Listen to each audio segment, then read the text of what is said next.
di dalam mencari kebenaran itu melalui banyak cara, melalui banyak jalan. Karena manusia itu adalah makhluk pencari kebenaran. Apa saja manusia itu selalu bertanya. Bertanya itu artinya mencari jawaban. Mencari jawaban itu artinya mencari kebenaran.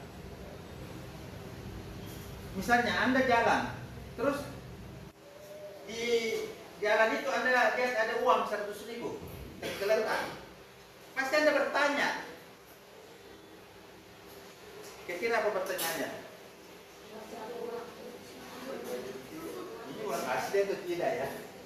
Ini uangnya siapa punya ya? Kok bisa ada di sini ya? Ya. Ada juga mungkin tidak bertanya, langsung ambil langsung bertanya.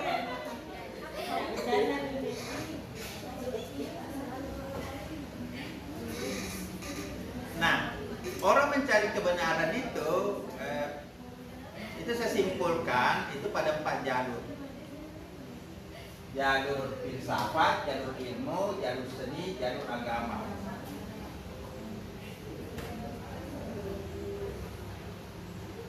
Ini tujuannya semua untuk mencari kebenaran. Orang yang menekuni filsafat kita sebut filsuf. Orang yang menekuni ilmu itu tadi saya bagi 3. Ada ilmuwan, ada cendekiawan, ada teknokrat. Orang yang menekuni seni kita sebut seniman atau seniwati. Ada namanya seniwati, seniman, seniwoman, seniman, seniman, seniwati. Mestinya di situ seniwan, karena wan itu pasangannya wati.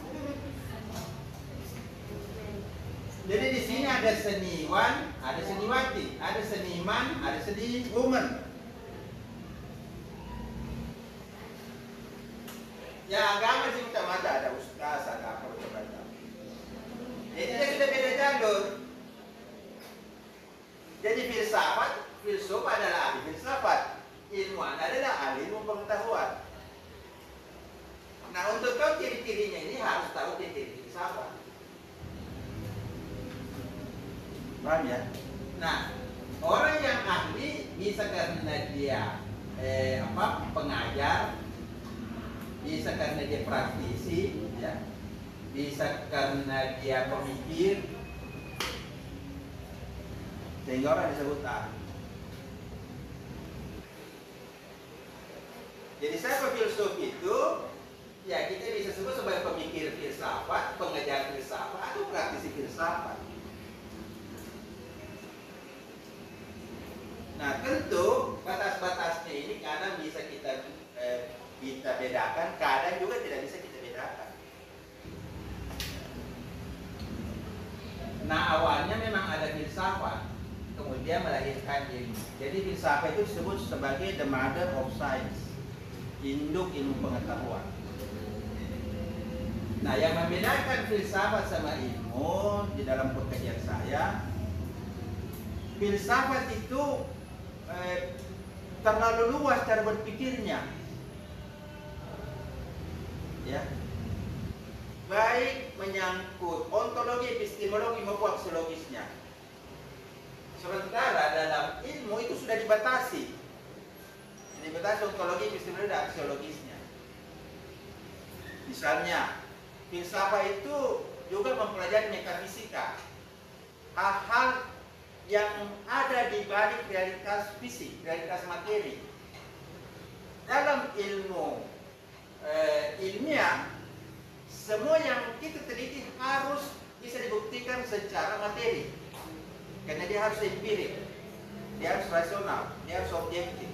Nah, di situ dia dibuka, itu dilepas itu aspek-aspek metafisika, apalagi intuisi. Ya, kalau kita ilmuwan tidak boleh pakai intuisi, semuanya harus terbukti secara ilmiah. Nah itu bedanya. Tapi bahwa keduanya berpikir secara mendalam, ya oke. Karena itu ada materinya itu, metode-metode filsafat.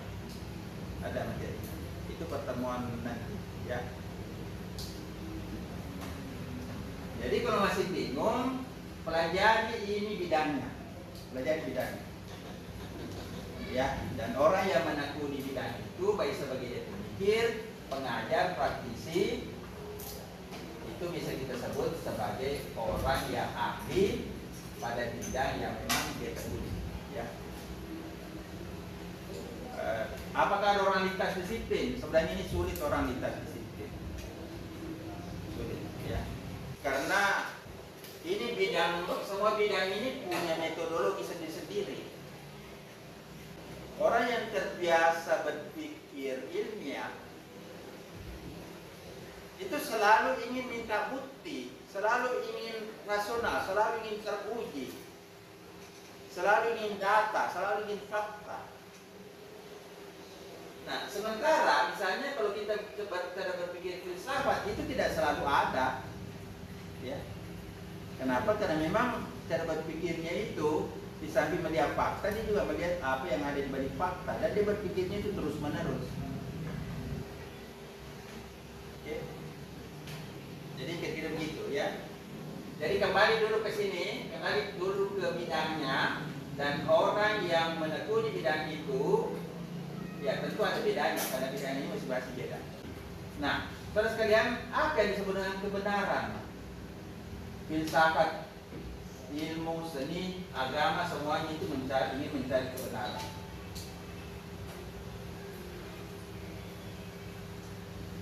Nah, orang bisa berbeda filsafat, cara dan standar dan ukuran kebenaran, tujuan kebenarannya beda dengan ilmu, dengan seni dan agama. Itu beda-beda. Jadi jangan dipertentangkan. Jadi dipertentangkan.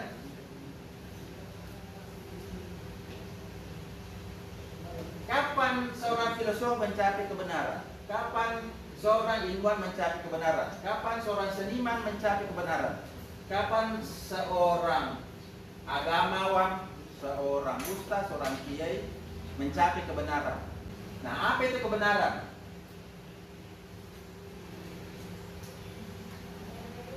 Yang sering jadi persoalan,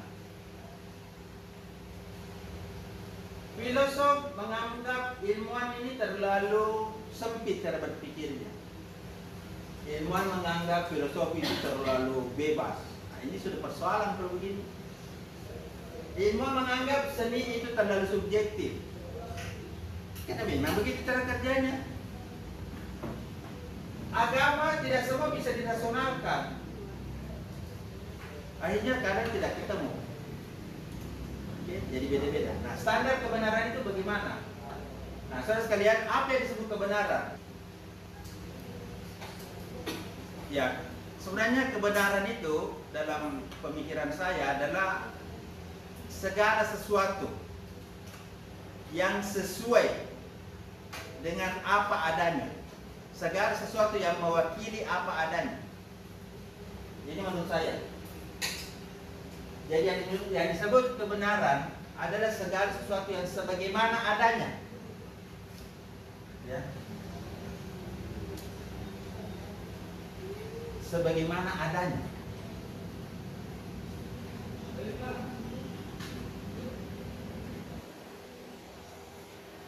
Nanti ada teorinya. Apa maksudnya?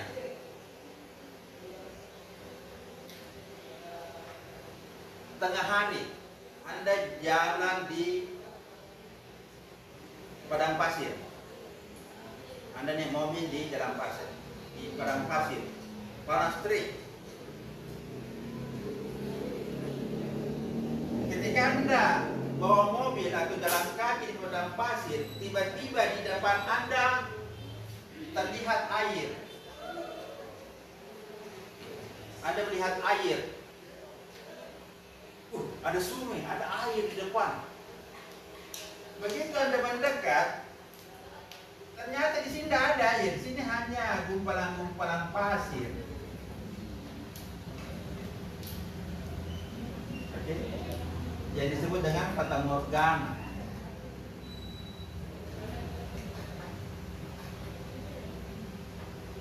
Jadi ini bukan kebenaran, karena Padang pasir yang dilihat sebagai sungai, sebagai air, itu tidak menunjukkan apa adanya. Jadi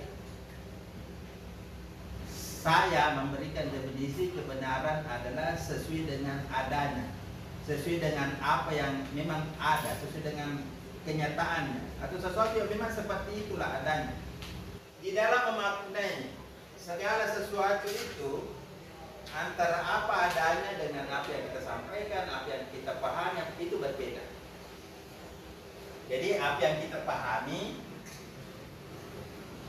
apa yang kita lihat, apa yang kita rasakan, apa yang kita inginkan, itu berbeda.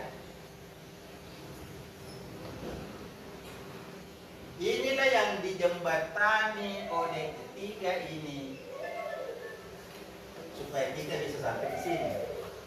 Jadi semua yang kira-kira kita inginkan, kita pikirkan, kita rasakan, supaya bisa mencapai segala sesuatu sebagaimana adanya, kita bisa menggunakan 4 jalan. Oke? Paham? Karena kalau kita tidak pakai ini, dalam hal-hal yang sederhana saja kita bisa salah. Misalnya, seandainya kalau Al-Quran tidak mengatakan ada hari pembalasan, bisa tidak manusia memikirkan bahwa akan ada hari pembalasan? Ya, bisa tidak? Tidak bisa. Kenapa? Karena itu di luar rasional empirik. Karena itu adanya hari pembalasan tidak bisa dijawab oleh ilmu. Karena itu bukan empirik. Bukan juga, tidak bisa juga dijawab oleh filsafat. Karena filsafat itu produk akal. Itu hanya bisa dijawab oleh wahyu. Karena wahyu itu dari Allah. Allah itu meliputi asali. Jadi mulai dunia diciptakan sampai hari kemudian itu pengetahuannya Allah ada di situ. Kalau pengetahuan manusia tidak bisa. Nah, jadi kebenaran sebagaimana adanya. Itu aja kalau saya. Kebenaran sebagaimana adanya. Nah, teori kebenaran, bagaimana kita bisa sampai ke sini, itu ada 3. Teori kebenaran ada 3.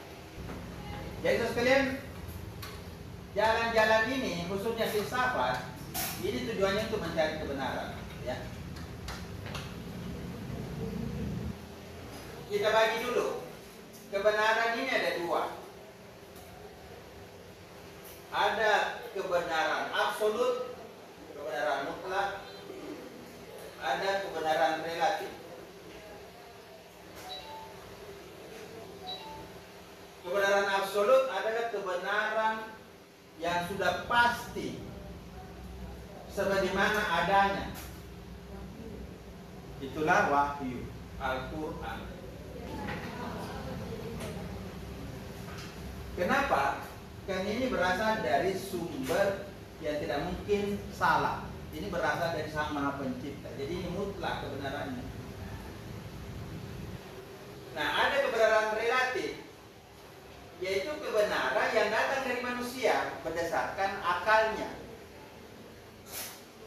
Jadi apapun yang dihasilkan oleh akal manusia, itu semuanya relatif. Apa itu filsafat, apa itu ilmu, apa itu seni, atau agama budaya. Kecuali agama wahyu itu mutlak, karena yang menurunkan itu adalah Allah Sang Maha Pencipta. Jadi selama manusia itu menghasilkan sesuatu dari akalnya, baik itu berupa filsafat, berupa ilmu, berupa seni, atau berupa tradisi, itu semuanya relatif. Apa artinya relatif? Relatif artinya bisa berubah, bisa tidak sesuai dengan adanya, bisa berubah, terbatas, termakan oleh waktu, termakan oleh zaman. Itu semua arti relatif. Makanya Al-Quran tidak bisa berubah. Ya, tafsirnya bisa berubah karena tafsir itu dibuat oleh manusia. Bedakan Al-Quran dan tafsirnya, Al-Quran dan artinya. beda. Artinya di bawah Departemen Agama. Al-Quran itu turun dari Allah melalui malaikat Jibril yang sampai kepada Nabi Muhammad. Nah, cara mendapatkan kebenaran ini secara teoretik ada 3 ya. Secara teori ada 3 teori kebenaran. Yang pertama, teori koherensi.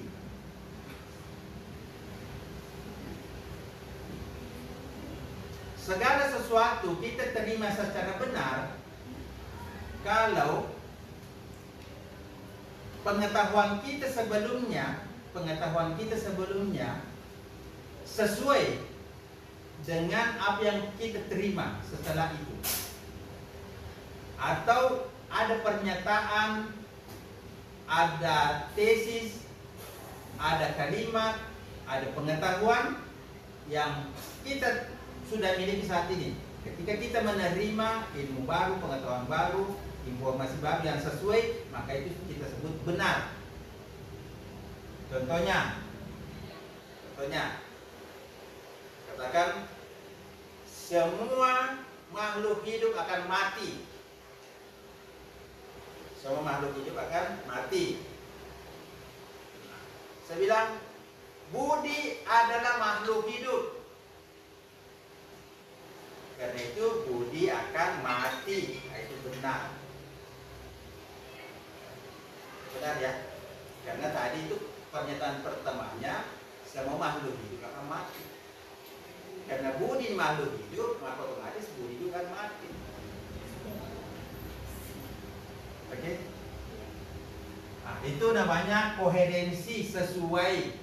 Jadi usahakan ketika kita menyampaikan sesuatu, Anda harus koheren, Anda harus sesuai di dalam menyampaikan sesuatu, supaya apa yang Anda sampaikan itu benar. Misalnya, Anda tidak masuk hari ini kuliah karena kemarin Anda sakit. Karena Anda sakit sehingga Anda tidak masuk kuliah. Tapi kalau misalnya Anda tidak sakit, Anda tidak masuk kuliah, dan Anda mengatakan Anda sakit, berarti itu tidak konsisten. Karena Anda berada di tempat lain, dan Anda mengatakan Anda sakit, sehingga Anda tidak masuk. Nah, teori yang kedua, teori korespondensi. Teori korespondensi. Korespondensi artinya hubungan, kesesuaian fakta dengan isi pernyataan. Misalnya, Makassar adalah ibu kota provinsi Sulawesi Selatan. Nah, itu benar. Tapi kalau saya katakan Palopo adalah ibu kota provinsi Sulawesi Selatan, itu salah. Karena itu tidak sesuai dengan fakta. Nah, yang ketiga adalah teori pragmatisme, teori pragmatis. Ya. Segala sesuatu bisa disebut benar kalau itu bermanfaat, berguna dalam kehidupan. Kadang sesuatu kita tidak tahu, tapi kita anggap itu tindakan yang benar. Kenapa? Karena itu kita gunakan supaya bermanfaat. Jadi segala sesuatu yang bermanfaat bagi orang pragmatis itu benar. Misalnya, dia lihat di situ ada lahan kosong, kemudian masuk di situ, padahal dia tidak tahu itu punyanya orang. Dan dia katakan daripada itu lahan kosong lebih dimanfaatkan, ditanami apa. Nah, jadi tidak semua pragmatis itu bisa benar, tapi dari segi pemanfaatannya mungkin saja dia lebih bermanfaat. Tapi bagi orang yang penganut pragmatis, kalau itu sudah bermanfaat, dianggap itu sudah benar. Kenapa? Daripada tidak bermanfaat, lebih dimanfaatkan. Jadi kalau kita penganut pragmatis, kita selalu cari apa yang memang bisa kita lakukan dalam kehidupan ini supaya lebih bermanfaat. Cuma tidak selalu benar secara korespondensi atau koherensi. Nah, saudara sekalian, ini yang ada dalam literatur 3 teori di dalam melihat kebenaran. Jadi kalau misalnya Anda mau mengukur kebenaran dari hasil cara berpikir Anda, cobalah ukur dari 3 ini. Misalnya, Anda tidak masuk kuliah, Anda mau pikir, misalnya ya, Anda tidak masuk kuliah. Coba kita ukur dengan teori koherensi. Benar atau tidak? Kalau misalnya Anda sehat, ada kuliahnya, cuma Anda malas-malas tidak datang pergi kuliah, menurut teori koherensi benar atau tidak? Ya, salah atau benar? Menurut teori koherensi, salah. Karena Anda mahasiswa, karena pernyataan pertamanya Anda mahasiswa, ada jadwal kuliah Anda hari ini, tapi Anda tidak datang dan tidak ada alasan, berarti tindakan Anda salah menurut teori koherensi. Oke? Teori korespondensi, faktanya, ya, bagaimana fakta itu bahwa Anda mahasiswa tidak masuk kuliah. Jadi sekarang teori korespondensi juga salah. Begitu juga mungkin pragmatisme bisa benar. Misalnya Anda pergi bisnis, ya, dan sebagainya. Nah, jadi saudara sekalian, memang filsafat ini satu cara berpikir yang bertingkat-tingkat. Bisa saja satu pemikiran bagi seseorang itu benar, tapi bagi orang lain itu salah, atau satu orang lain itu salah dan orang lain itu benar. Oke, saya kira itu aja ya.